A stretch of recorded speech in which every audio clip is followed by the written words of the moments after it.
In 1968, in the two factories that foreign intelligence agencies could identify only by numbers, Factory 61 and Factory 65, North Korea began pressing a small mark into the left side of a rifle receiver. A five-pointed star set inside a circle, with a model number stamped in Hangul beside it. The rifle was the Type 68, a 7.62 by 39 millimeter copy of the Soviet AKM. 10 years earlier, North Korea had built an almost identical weapon, the Type 58, using Soviet blueprints, Soviet advisors, and in the beginning Soviet parts. By 1968, that help was gone, and the star on the receiver was the whole point. This is not a story about a copied Kalashnikov. It is the story of what a country builds when it decides it will trust no one and pay any price to owe nothing to anyone. If that is the kind of story you want, take a moment to subscribe before we go any further, so the next one reaches you when it lands. To understand the star, the story has to go back 10 years. To a country that had just been flattened. The Korean War ended in 1953 with an armistice and no peace treaty, and it left North Korea in rubble, under a leader who had survived only because Chinese armies and Soviet aircraft had pulled him out of a war he had started. Kim Il-sung took a lesson from that. It was not the lesson his allies intended. He rebuilt a heavy industrial economy, purged the rivals he could blame for his own wartime failures, and then returned to the thing he understood best, which was military power. In 1958, he ordered a rifle of his own. The weapon was the Type 58, a close copy of the Soviet AK-47 with the heavy milled receiver of the early Soviet pattern, machined from a solid forging. It was built under license at Factory 65 in Jeoncheon, in the mountainous northern province of Jagong, reportedly on the bones of a plant the Japanese had operated during the occupation, and at a second site known to the outside world only as Factory 61. Near the port of Chongjin, North Korean technicians were sent to the Soviet arms industry, to the great arsenal at Izhevsk, where the Kalashnikov itself was built, to learn how the rifle was made. The first Type 58s came off the line as hybrids, Korean shells around Soviet mechanisms, because North Korea could not yet make every component itself. Within a few years it could. The engineers had learned to make every part of a Kalashnikov from raw steel, and once they had, the Soviet parts quietly disappeared from the guns. Every screw was now Korean. That was always the goal. By the time the line closed in 1968, roughly 800,000 Type 58 rifles had been built, marked on the receiver with that star inside a circle, and the numerals 58. There is a detail here that tells you how seriously Pyongyang took this. In almost every other country in the Soviet bloc, the main battle rifle came first and the simpler second-line weapons followed. North Korea built its front-line automatic rifle years before it built its militia carbine, a reversal of the normal order, because the front-line rifle was the priority that mattered. The country that could not manufacture a rifle bolt in 1953 was now turning out complete automatic weapons a decade later. The quality was uneven, the bluing ranged from acceptable to poor. The finish on the working parts was often crude, and soldiers who handled these rifles in later decades remembered rough guns that worked, mostly, but never inspired the confidence of a Soviet or East German weapon. That did not matter to Kim Il-sung. What mattered was that the rifle existed, that it was made in North Korea, by North Koreans, from North Korean steel, and that no one abroad could switch it off. For a leader who had watched his own capital fall and had been rescued by foreign armies, a mediocre rifle he controlled completely was worth more than an excellent one he had to ask for. There was still a problem, and the Soviets had already solved it. The milled receiver was slow and expensive, wasteful of metal and of hours. In a command economy, the cost of the labor itself was not the issue. The time was. Moscow had spent close to a decade perfecting the answer, the AKM, which replaced the machined receiver with one stamped and folded from sheet steel, cheaper to build and lighter to carry. For North Korea, adopting the AKM should have been the easy part. It had a patron with the tooling, the drawings, and the experience, and 10 years of cooperation behind it. Then, in October 1962, that relationship broke. For 13 days, the world watched the Soviet Union and the United States stand at the edge of nuclear war over missiles in Cuba, and then watched Nikita Khrushchev pull the missiles out. In Washington, it looked like catastrophe avoided. In Pyongyang, it looked like something else entirely. Kim Il-sung read it as a betrayal, a great power abandoning a small socialist ally the instant the pressure rose. And within weeks, he tested his patron directly. He told the Soviet ambassador that North Korea's air and coastal defenses were in poor shape, that cities like Pyongyang and Chongjin were badly protected, and he asked Moscow for more than 100 million rubles in military aid, on credit, including submarines. In December 1962, the Soviets said no. That refusal is the hinge. It is the moment the whole trajectory could have bent back toward dependence, toward a client state that shaped its army around what a patron was willing to send. A different leader might have swallowed the insult and kept buying Soviet. Kim Il-sung did the opposite, and he did it as doctrine rather than as a mood. He decided the lesson of 1962 was not that this particular patron was unreliable, but that all patrons were, and that a nation which wished to survive could depend on no one but itself. It bent the other way. In December 1962, at a plenum of the Central Committee, Kim Il-sung answered the Soviet refusal with a doctrine. It was called the Four Military Lines, and its tenets were blunt. Arm the entire people. Fortify the entire nation. Turn the whole army into a force of cadres. Modernize the whole military. On paper, it read like a national defense program. In practice, it was a decision that North Korea would never again place its survival in another country's hands, and it reorganized the entire economy around that single fear. Factories were dug into mountainsides so they could keep producing under bombardment. Part of a program of dispersal and underground protection meant to keep munitions flowing even in wartime. The civilian economy was bent to serve the military one. Heavy industry was told to set aside capacity for arms and their components, and every adult was folded into a structure designed to fight a long war with no resupply from anyone. The cost of this fell somewhere. Concentrating the country's investment in munitions starved the sectors that made ordinary goods, hollowing out the consumer economy that would later collapse into famine. North Korea was choosing to become a country that could make its own weapons before it was one that could reliably feed itself. You cannot arm an entire people with rifles you have to import. You would have to make them, all of them, yourself. That imperative hardened into machinery. In October 1966, at a party conference, Kim Il-sung declared that national defense had to be pursued in step with the economy. And out of that speech grew what North Korea watchers would later call the second economy, a parallel industrial system that existed only to produce weapons. It was walled off from the civilian economy, given first claim on electricity and raw materials, and shielded from the shortages that would later starve ordinary North Koreans. Managers who missed their munitions quotas could be tried in military courts. The rifle was no longer just a rifle. It was the load-bearing wall of the state. In 1968, that wall got its second brick. North Korea finally made the jump the Soviets had made years earlier and began producing the AKM in place of the AK-47. This was the Type 68. And it was everything the doctrine demanded, a stamped sheet steel receiver that was faster and cheaper to build than the milled Type 58, a rifle a poor country could turn out in volume.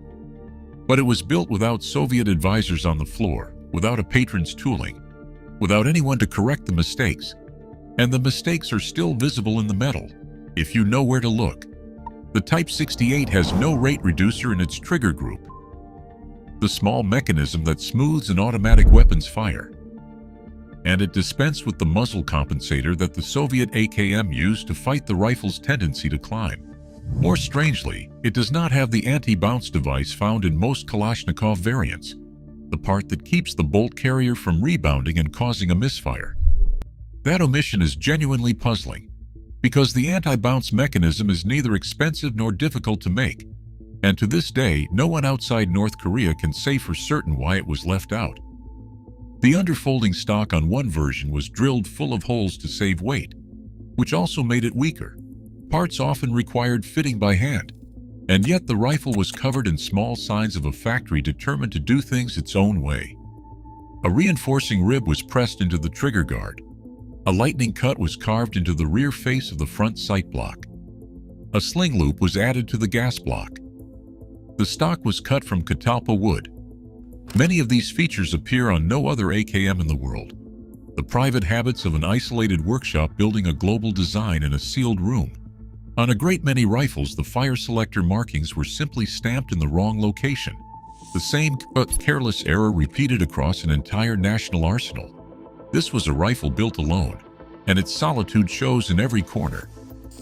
Once the Type 68 was in production, the older milled Type 58s were pushed back, handed down to rear echelon and home guard units, while the new stamped rifle went forward. North Korea now had a modern rifle it could make in volume, and a growing surplus of the old one. If the story of how countries arm themselves, and what their weapons quietly admit about them, is the kind of thing you want more of, subscribe, and this channel will keep finding these stories. Stay with this one, because the real reason the Type 68 exists is not the reason the rifle appears to tell, and it is still ahead. None of that stopped Pyongyang from using it as a threat. January 1968 was one of the most dangerous months on the peninsula since the war itself. On January 21st, 31 North Korean commandos from an elite unit crossed the demilitarized zone and fought their way to within 100 meters of the Blue House, the South Korean presidential residence, on a mission to cut off President Park Chung-hee's head. They failed, and dozens died in the firefights.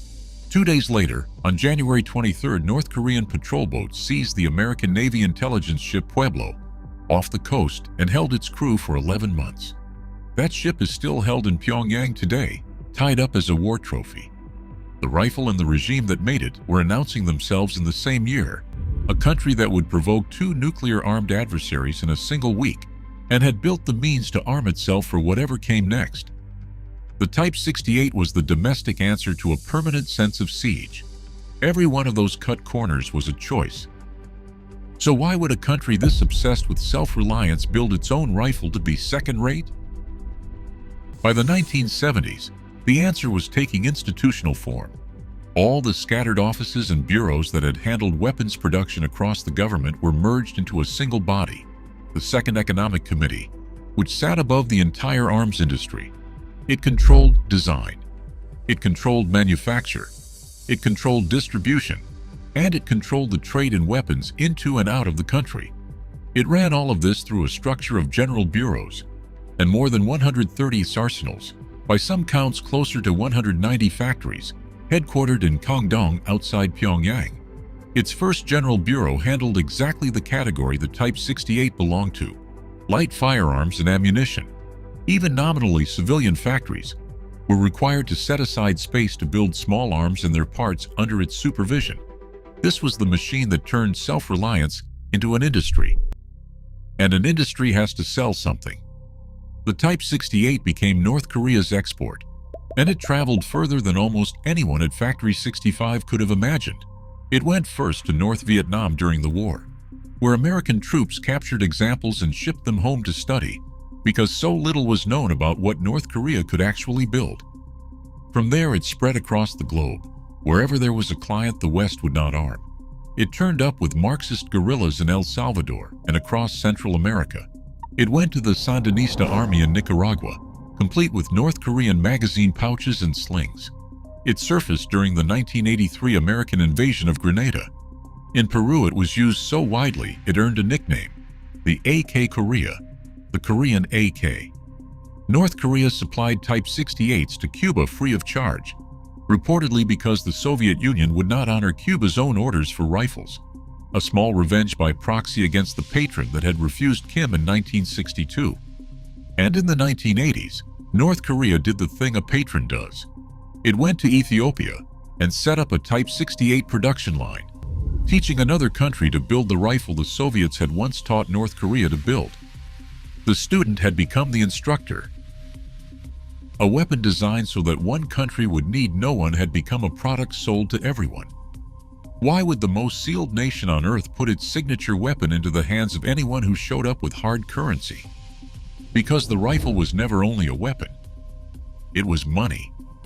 North Korea was and is a country desperately short of foreign currency, cut off from most of the world's markets, unable to sell much that anyone wants to buy. What it could sell was arms.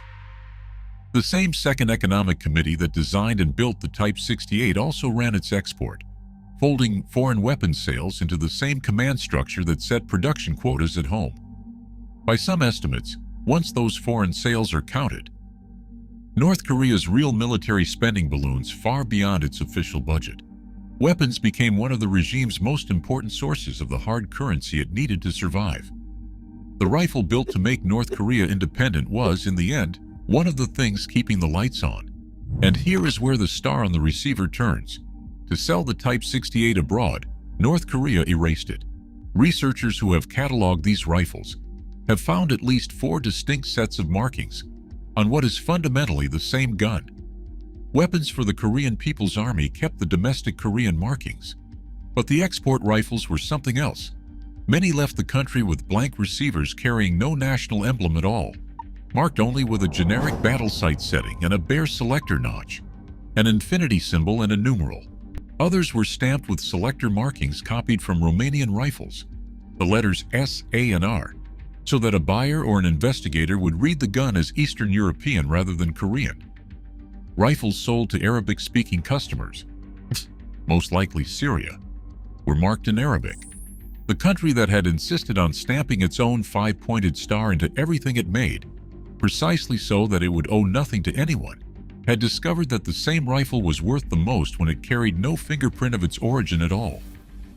Self-reliance and deniability turned out to be the same machine, running in 2 directions. At home, the star said, "This is ours, we made it. We need no one." Abroad, its absence said, "This came from nowhere, trace it if you can." The cut corners and the rough finish were never only signs of poverty. They were the marks of a rifle built to be cheap, plentiful, and untraceable, a product engineered for a state that needed cash more than it needed craftsmanship. That machine never stopped running, and its output is still in the world today.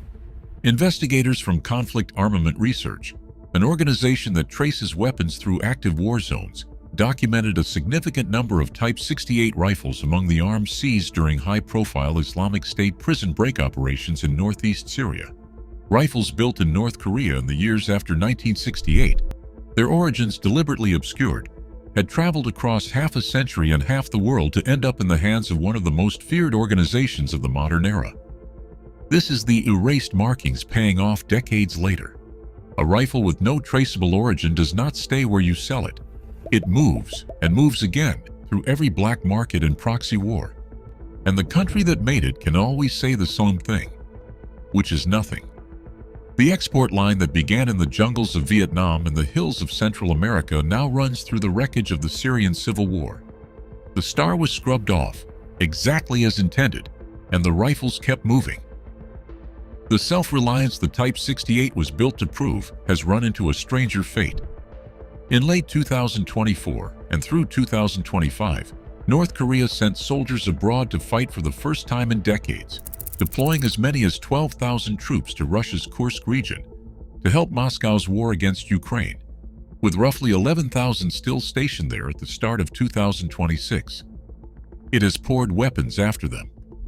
Ukrainian intelligence has tracked around 120 Koksan self-propelled guns and 120 heavy rocket launchers delivered in a single 3-month stretch, alongside KN-23 ballistic missiles first fired at Ukraine in January 2024, 148 of them across that year, and at least 150 more promised for 2025.